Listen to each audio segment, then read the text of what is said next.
নাই, আমি বুঝাইয়া কই। স্যার থামেন না, আমি বুঝাইয়া কই, আপনি কিচ্ছু বোঝেন নাই। এই ওটো আর নিচে যেতে হবে।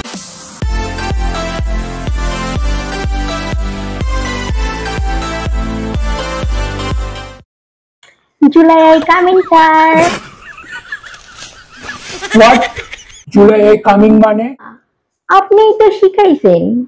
এই এক মিনিট, আমি তো তোমারে শিখাইছি may I coming, may I coming, understand? July I coming আমি শিখাইনি।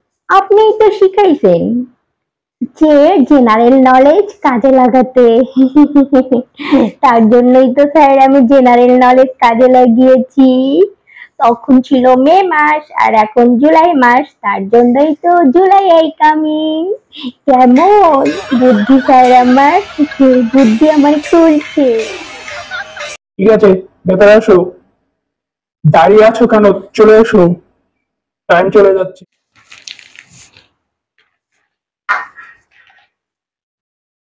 ও স্যার, আস্তে আস্তে এমন ভাবে বলছো হার্টবিট বন্ধ হয়ে যাবার উপক্রম। মানে স্যার একটা ভালো খবর আর একটা খারাপ খবর আছে, বলবো স্যার? তা বলো, খারাপ খবরটাই না হয় আগে শুনি।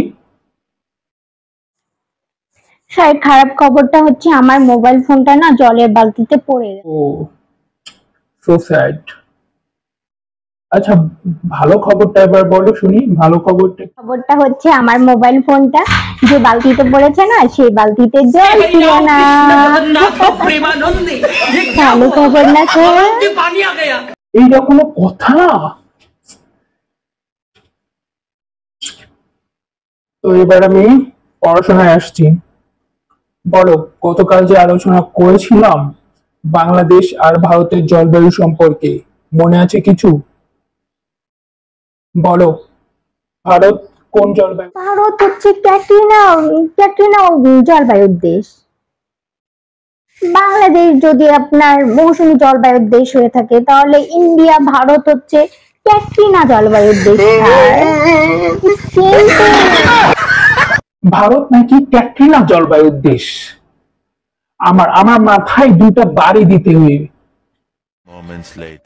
ওকে, এবার বিজ্ঞানের কথা বলি।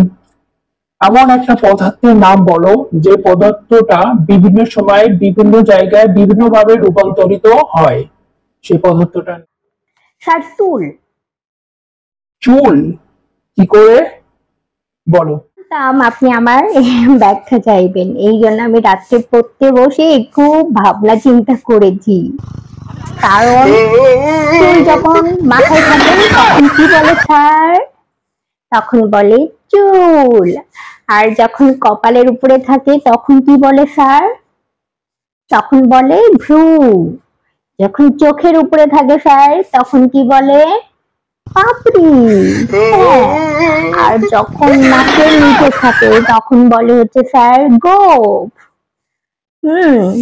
গোপ বলে। আর যখন বুকের না না না না না বুঝাই কইতাছি স্যার, বুঝাই কইতাছি। বাবা বুঝছি, আর নিচে যেতে হবে না, তোমার পড়া দৌড় আমি বুঝছি, আর নিচে যেও না। আচ্ছা বাদ দাও, তোমাকে যে বলেছিলাম দুটো রচনা লিখে নিয়ে আসতে, লিখেছো? হ্যাঁ লিখে নিয়ে এসছি। এই তো আমি যেটা যেটা পেরেছি আমি সেটাই লিখে নিয়ে এসছি, বুঝেছেন স্যার? একদম মাথা খেটে লিখেছি, একদম দারুণ, আপনি দেখে অবাক হয়ে যাবেন। ছাত্র জীবন কি লিখেছো? লেখোইনি তো ছাত্র জীবন। এখানে ছাত্র জীবন কোথায় লিখেছো? ছাত্র জীবনটা কই? স্যার আমি ছাত্র জীবন কি লাই লিখবো কোন তো দেখি? আমি কি ছাত্র? প্রশ্নটাই তো ভুল আছে। আমি তো ছাত্র না, তাহলে ছাত্র জীবন কি করে লিখবো স্যার? এই জন্য ছাত্র জীবনটা লিখি নাই।